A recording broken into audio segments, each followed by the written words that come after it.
मेरे प्यारे धरतीवासियों, भारतवासियों, भाई बहनों, बड़े हर्ष और उल्लास का विषय है कि 22 जनवरी 2024 को अयोध्या में भगवान राम का भव्य मंदिर का निर्माण पूरा होकर रामलला वहाँ विराजमान होंगे। राम जी का राज तिलक होगा। राम जी साक्षात हमारे बीच में, हमारे राजा अपनी अयोध्या में अपना सिंहासन लेंगे। तो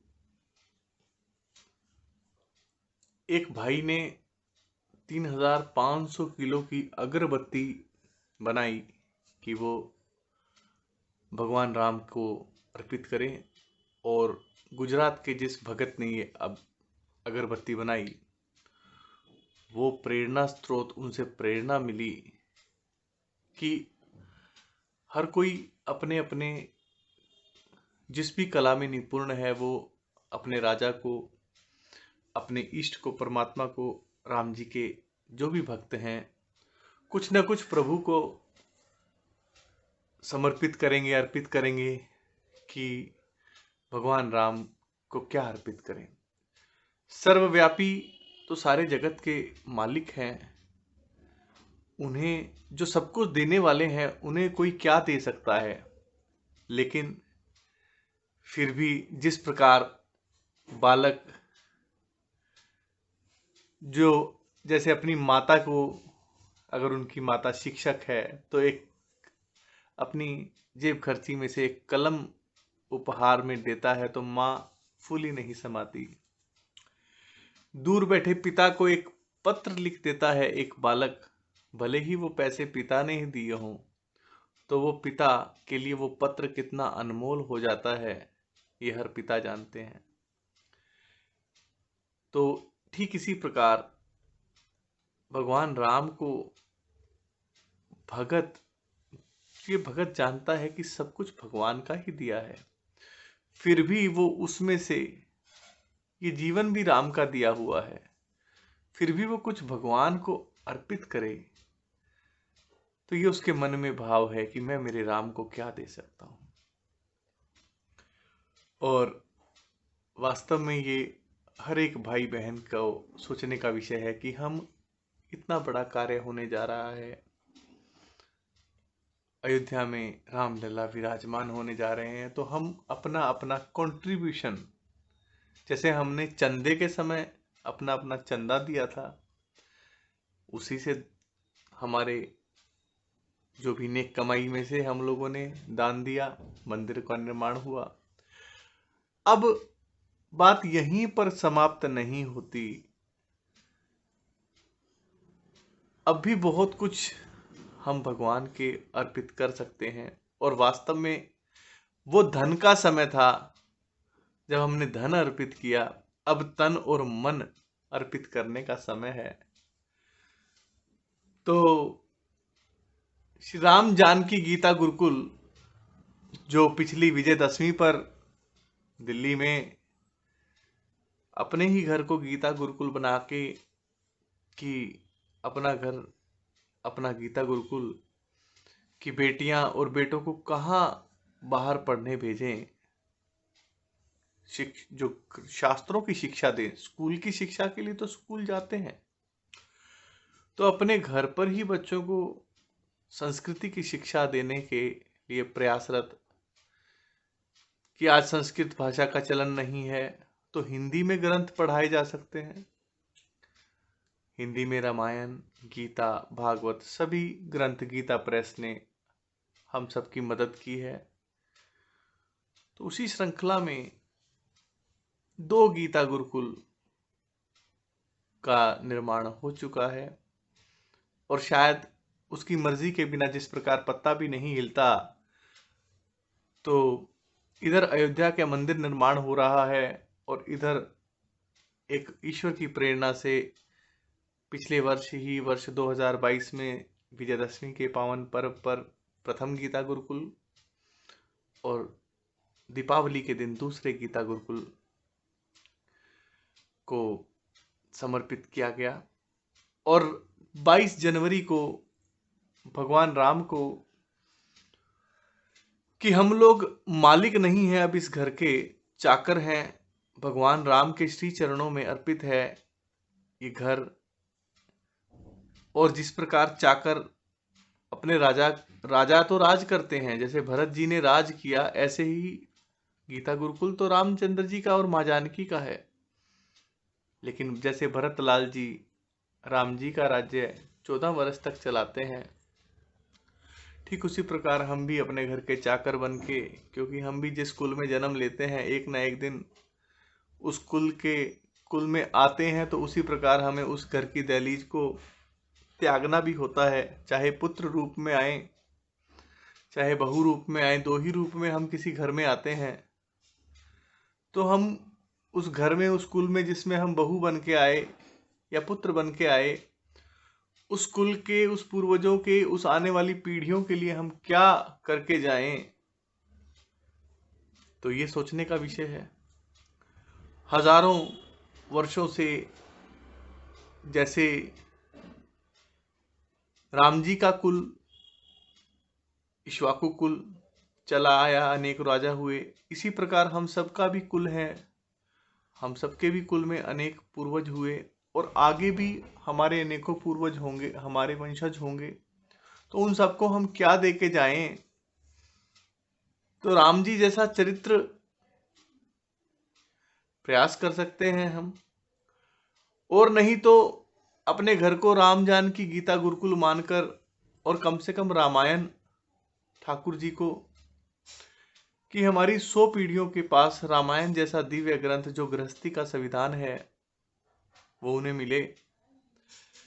और भगवान राम के श्री चरणों में, पावन चरणों में, भगवान राम का ही दिव्य ग्रंथ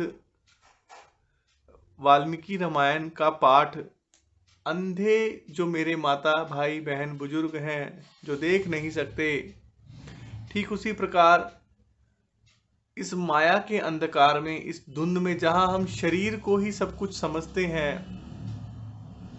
जबकि प्राण का शरीर से कोई लेना देना नहीं है। प्राण अजन्मा अविनाशी है और ये प्राण ही घट घट वासी है। थोड़े शब्दों में कह रहा हूं, गुरु ग्रंथ साहिब पढ़ेंगे तो उसका भी सार यही है कि राम ही बोले और राम ही सुने। बोलने वाला एक ही है, एक ही था, एक ही रहेगा। बस अनेकों प्रकार की लीला भेद है, वही माँ है, वही पुत्र है, वही पिता है, वही बहू है, वही बेटी है। आप सबने सुना होगा, प्रार्थना में कहा गया है, तुम ही हो माता पिता, तुम ही हो बंधु सखा, तुम ही हो। जिस प्रकार दिल्ली में अनेकों पुलों का निर्माण होता है ताकि भीड़ भाड़ से जनजीवन इतना ज्यादा पब्लिक हो गई कि पुलों के निर्माण से लोग पुल के माध्यम से मार्ग जल्दी से तय करते हैं, भीड़ से बच जाते हैं। ठीक उसी प्रकार भक्ति का सेतु, भक्ति का राम सेतु रामायण के माध्यम से तैयार हो, जिसकी नींव आज प्रथम अध्याय रखकर आपके सन्मुख, कि भक्ति का सेतु हमारे हृदय में हो। जब भी हमें संसार की भीड़ सताने लगे, हम अपने मन को भक्ति के सेतु पे डाल दें, और जब जिस प्रकार सेतु से कभी भी उतर सकते हैं और फिर से सेतु पर, ऐसा ही राम सेतु, राम नाम का सेतु, ये रामायण का सेतु हर घर को प्रकाशित करे।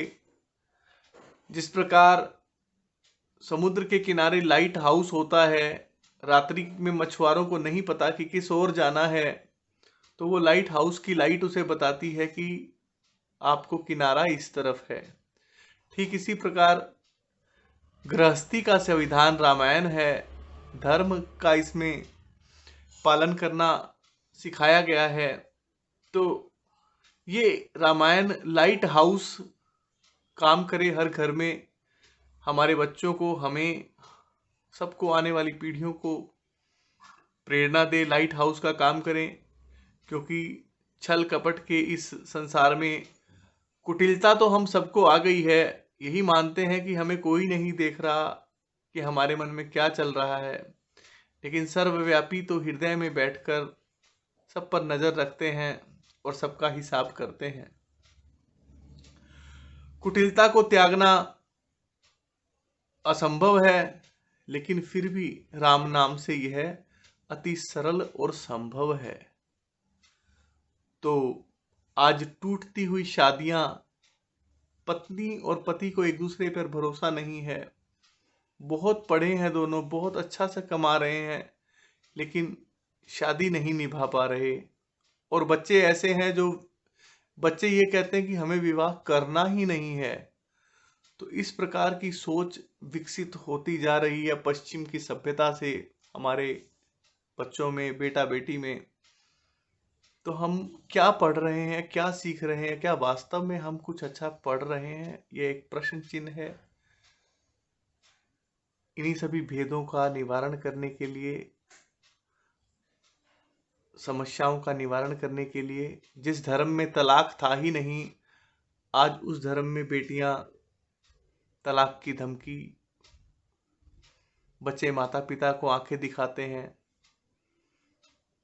तो उन सब को समस्याओं का एक समाधान जो पाया, रामायण और रामायण पाठ।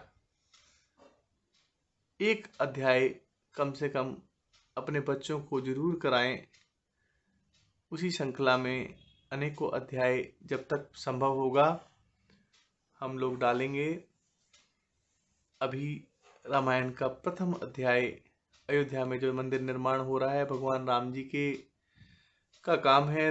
राम जी के जगत को के श्री चरणों में श्रवण हेतु अर्पित है। श्रद्धा और भाव से, प्रेम भाव से श्रवण करें।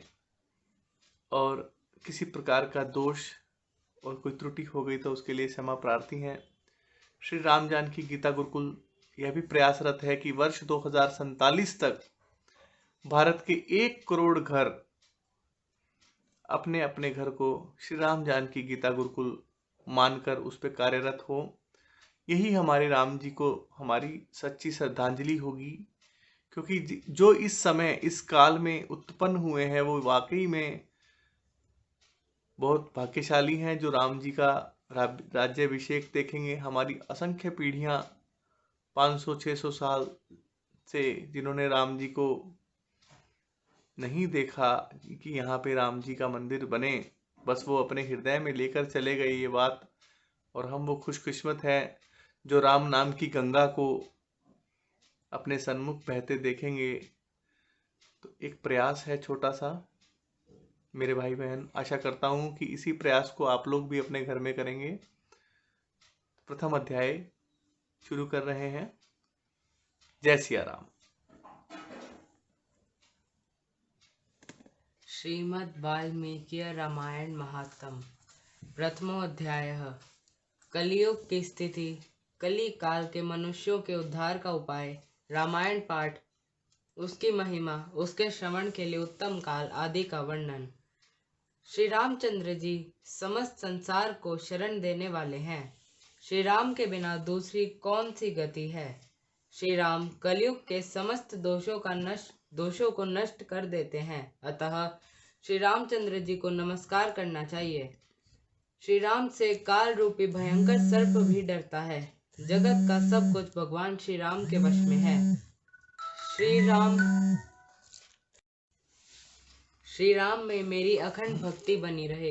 हे राम, आप ही मेरे आधार हैं।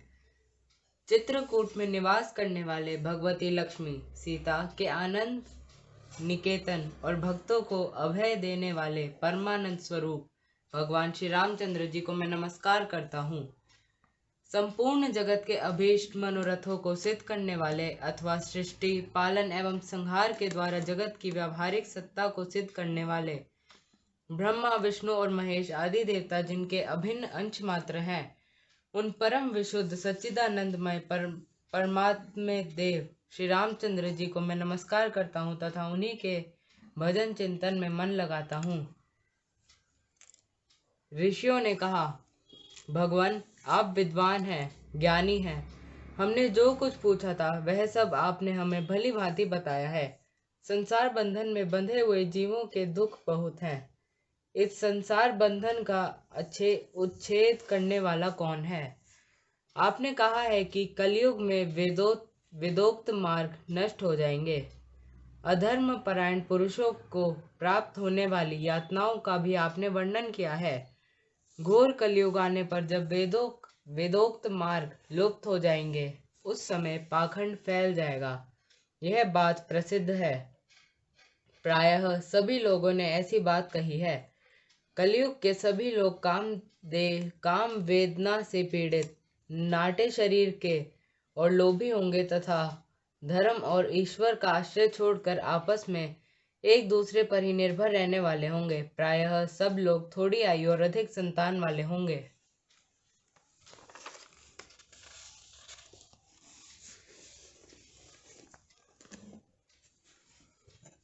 उस युग की स्त्रियों अपने ही शरीर के पोषणों में तत्पर और वेश्याओं के समान आचरण में प्रवृत्त होंगी। वे अपने पति को आज्ञा का अनादर करके सदा दूसरों के घर जाया आया करेंगी। दुराचारी पुरुषों से मिलने की सदैव अभिलाषा करेंगी।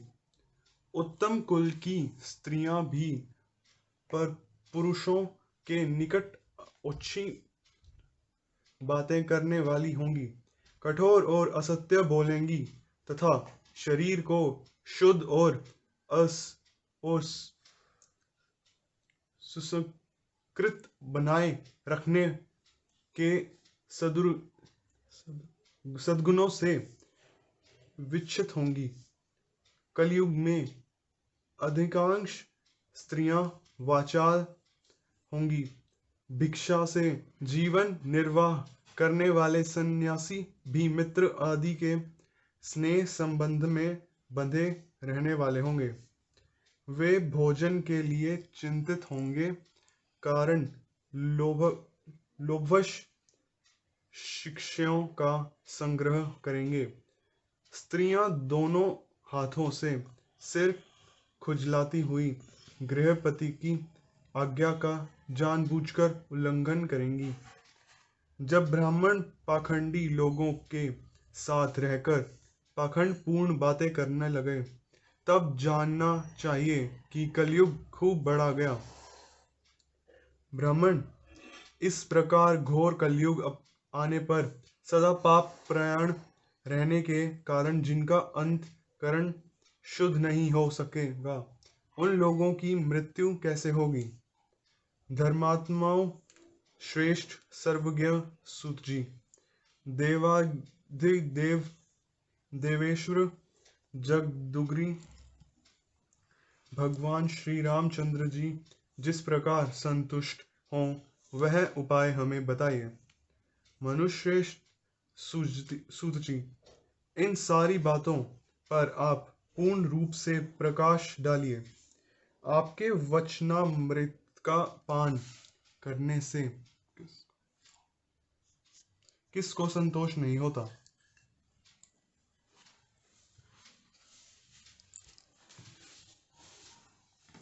सूत जी ने कहा, मुनिवरों, आप सब लोग सुनिए। आपको जो सुनना अभीष्ट है वह मैं बताता हूँ। महात्मा नारद जी ने सनत कुमार को जिस रामायण नामक महाकाव्य का गान सुनाया था, वह समस्त पापों का नाश और दुष्ट ग्रहों की बाधा का निवारण करने वाला है। वह संपूर्ण वेदार्थों की सम्मति के अनुकूल है। उससे समस्त दुःस्वप्नों का नाश हो जाता है। वह धन्यवाद के योग्य तथा भोग और मोक्ष रूप फल प्रदान करने वाला है। उसमें भगवान श्री रामचंद्र जी की लीला कथा का वर्णन है। वह काव्य अपने पाठक और श्रोताओं के लिए समस्त कल्याणमय सिद्धियों को देने वाला है। धर्म, अर्थ, काम और मोक्ष, इन चारों पुरुषार्थों का साधक है। महान फल देने वाला है। यह अपूर्व काव्य पुण्यमय फल प्रदान करने की शक्ति रखता है। आप लोग एकाग्रचित होकर इसे श्रवण करें। महान पातकों अथवा संपूर्ण उपपातकों से युक्त मनुष्य भी उस ऋषि प्रणीत दिव्य काव्य का श्रवण करने से शुद्धि अथवा सिद्धि प्राप्त कर लेता है। संपूर्ण जगत के हित साधन में लगे रहने वाले जो मनुष्य सदा रामायण के अनुसार बर्ताव करते हैं, वे ही संपूर्ण शास्त्रों के मर्म को समझने वाले और कृतार्थ हैं। विप्रवरों, रामायण धर्म, अर्थ, काम और मोक्ष का साधन तथा परम अमृत रूप है, अतः सदा भक्ति भाव से उसका श्रवण करना चाहिए। जिस मनुष्य के पूर्व जन्मोपार्जित सारे पाप नष्ट हो जाते हैं, उसी का रामायण के प्रति अधिक प्रेम होता है। यह निश्चित बात है। जो पाप के बंधन में जकड़ा हुआ है, वह रामायण की कथा आरंभ होने पर उसकी अवहेलना करके दूसरी निम्न कोटि की बातों में फंस जाता है। उन असद्गाथाओं में अपनी बुद्धि के आसक्त होने के कारण वह तदनुरूप ही बर्ताव करने लगता है। इसलिए द्विजेंद्रगण, आप लोग रामायण नामक परम पुण्यदायक उत्तम काव्य का श्रवण करें, जिसके सुनने से जन्म, जरा और मृत्यु के भय का नाश हो जाता है तथा श्रवण करने वाला मनुष्य पाप दोष से रहित हो अच्युत स्वरूप हो जाता है। रामायण काव्य अत्यंत उत्तम, वर्णनीय और मनोवांछित फल वर देने वाला है।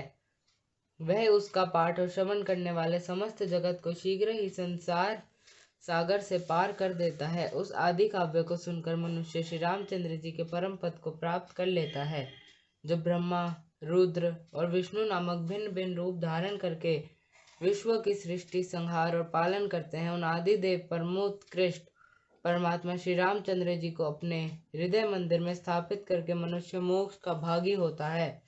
जो नाम तथा जाति आदि विकल्पों से रहित, कार्य कारण से परे, सर्वोत्कृष्ट वेदांत शास्त्र के द्वारा जानने योग्य एवं अपने ही प्रकाश से प्रकाशित होने वाला परमात्मा है, उसका समस्त वेद और पुराणों के द्वारा साक्षात्कार होता है।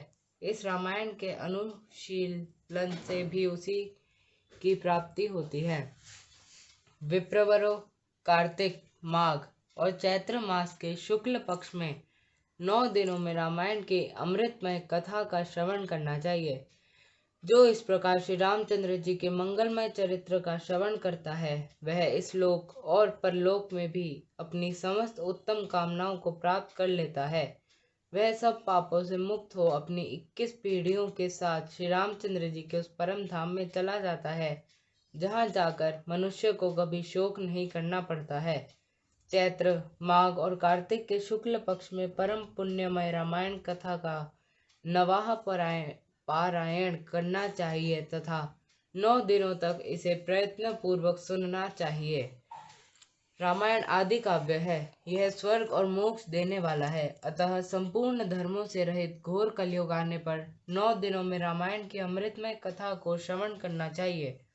ब्राह्मणों, जो लोग भयंकर कली काल में श्री राम नाम का आश्रय लेते हैं, वे ही कृतार्थ होते हैं। कलयुग उन्हें बाधा नहीं पहुंचाता।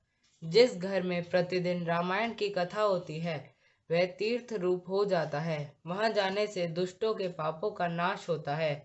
तपोधनों, इस शरीर में तभी तक पाप रहते हैं जब तक मनुष्य श्री रामायण कथा का भली भांति श्रवण नहीं करता। संसार में श्री रामायण की कथा परम दुर्लभ ही है।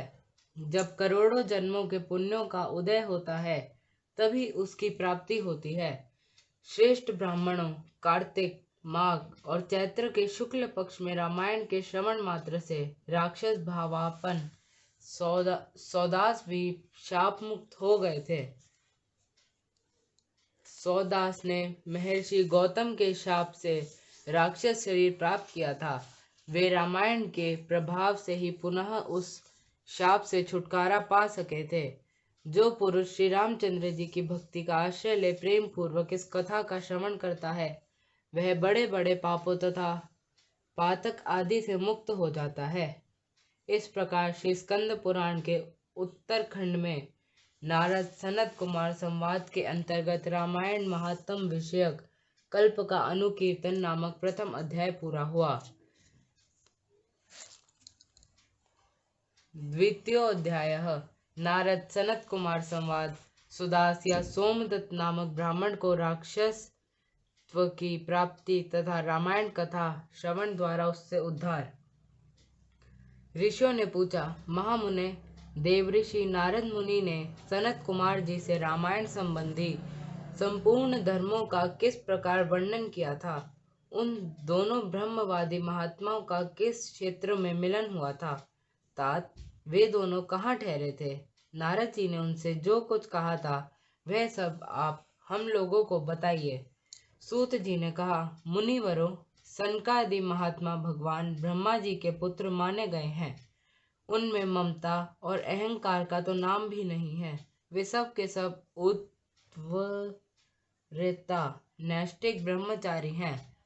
मैं आप लोगों से उनके नाम बताता हूँ, सुनिए। सनक, सनंदन, सनत कुमार और सनातन, ये चारों सनकादि माने गए हैं। वे भगवान विष्णु के भक्त और महात्मा हैं। सदा ब्रह्म के चिंतन में लगे रहते हैं। बड़े सत्यवादी हैं। सहस्त्रों सूर्यों के समान तेजस्वी एवं मोक्ष के अभिलाषी है। एक दिन वे महातेजस्वी ब्रह्मपुत्र सनकादि ब्रह्मा जी की सभा देखने के लिए मेरु पर्वत के शिखर पर गए। वहां भगवान विष्णु के चरणों से प्रकट हुई परम पुण्यमय गंगा नदी, जिन्हें सीता भी कहते हैं, बह रही थी। उनका दर्शन करके वे तेजस्वी महात्मा उनके जल में स्नान करने को उद्यत हुए। ब्राह्मणों, इतने में ही देवऋषि नारद मुनि भगवान के नारायण आदि नामों का उच्चारण करते हुए वहां आ पहुंचे। वे नारायण, अच्युत, अनंत, वासुदेव, जनार्दन, यज्ञेश, यज्ञ पुरुष, राम, विष्णु, आपको नमस्कार है। इस प्रकार भगवान नाम का उच्चारण करके संपूर्ण जगत को पवित्र बनाते और एकमात्र लोक पावनी गंगा की स्तुति करते हुए वहां आए। उन्हें आते देख महातेजस्वी सनकादि मुनियों ने उनकी यथोचित पूजा की तथा नारद जी ने भी उन मुनियों को मस्तक झुकाया। तदंतर महामुनियों की सभा में सनत कुमार जी ने भगवान नारायण के परम भक्त मुनिवर नारद से इस प्रकार कहा। सनत कुमार बोले, महाप्राज्ञ नारद जी, आप समस्त मुनीश्वरों में सर्वज्ञ हैं, सदा श्री हरि की भक्ति में तत्पर रहते हैं, अतः आपसे बढ़कर दूसरा कोई नहीं है। इसलिए मैं पूछता हूँ, जिनसे समस्त चराचर जगत की उत्पत्ति हुई है तथा ये गंगा जी जिनके चरणों से प्रकट हुई है, उन श्री हरि के स्वरूप का ज्ञान कैसे होता है? यदि आपकी हम लोगों पर कृपा हो तो हमारे इस प्रश्न का यथार्थ रूप से विवेचन कीजिए। नारद जी ने कहा, जो पर से भी परतर है, उन परम देव श्री राम को नमस्कार है, जिनका निवास स्थान परम धाम उत्कृष्ट से भी उत्कृष्ट है, तथा जो सगुण और निर्गुण रूप, उन श्री राम को मेरा नमस्कार है। ज्ञान अज्ञान, धर्म अधर्म तथा विद्या और अविद्या, ये सब जिनके अपने ही स्वरूप हैं तथा जो सबके आत्म रूप हैं, उन आप परमेश्वर को नमस्कार है।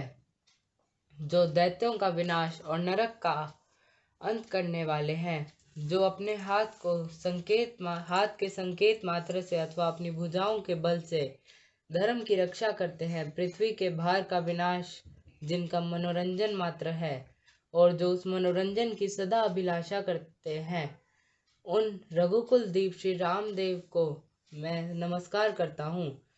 जो एक होकर भी चार स्वरूपों में अवतीर्ण होते हैं, जिन्होंने वानरों को साथ लेकर राक्षस सेना का संहार किया है, उन दशरथ नंदन श्री रामचंद्र जी का मैं भजन करता हूँ।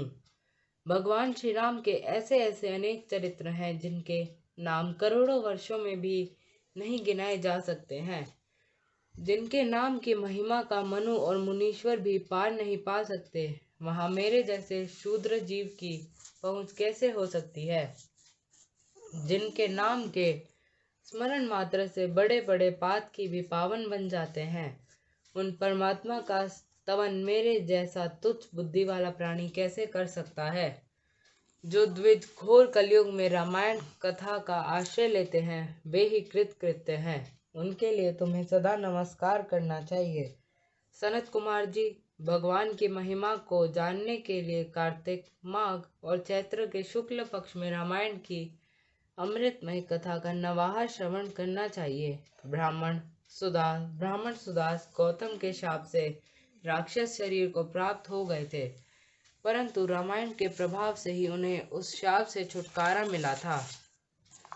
सनत कुमार ने पूछा, मुनि श्रेष्ठ, संपूर्ण धर्मों का फल देने वाली रामायण कथा का किसने वर्णन किया है? सुदास को गौतम द्वारा कैसे शाप प्राप्त हुआ? फिर वे रामायण के प्रभाव से किस प्रकार शाप मुक्त हुए थे? मुने, यदि आपका हम लोगों पर अनुग्रह हो तो सब कुछ ठीक ठीक बताइए। इन सारी बातों से हमें अवगत कराइए, क्योंकि भगवान की कथा वक्ता और श्रोता दोनों के पापों का नाश करने वाली है। नारद जी ने कहा, ब्राह्मण, रामायण का प्रादुर्भाव महर्षि वाल्मीकि के मुख से हुआ है, तुम उसी को श्रवण करो। रामायण की अमृतमय कथा का श्रवण 9 दिनों में करना चाहिए। सत्ययुग में एक ब्राह्मण थे जिन्हें धर्म कर्म का विशेष ज्ञान था। उनका नाम था सोमदत्त। वे सदा धर्म के पालन में ही तत्पर रहते थे। वे ब्राह्मण सुदास नाम से भी विख्यात थे। ब्राह्मण ने ब्रह्मवादी गौतम मुनि से गंगा जी के मनोरम तट पर संपूर्ण धर्मों का उपदेश सुना था। गौतम ने पुराणों और शास्त्रों की कथाओं द्वारा उन्हें तत्व का ज्ञान कराया था। सुदास ने गौतम से उनके बताए हुए संपूर्ण धर्मों का श्रवण किया था। एक दिन की बात है, सुदास परमेश्वर शिव की आराधना में लगे हुए थे। उसी समय वहां उनके गुरु गौतम जी आ पहुंचे, परंतु सुदास ने अपने निकट आए हुए गुरु को भी उठकर प्रणाम नहीं किया। परम बुद्धिमान गौतम तेज के निधि थे। वे शिष्य के बर्ताव से रुष्ट न होकर शांत ही बने रहे।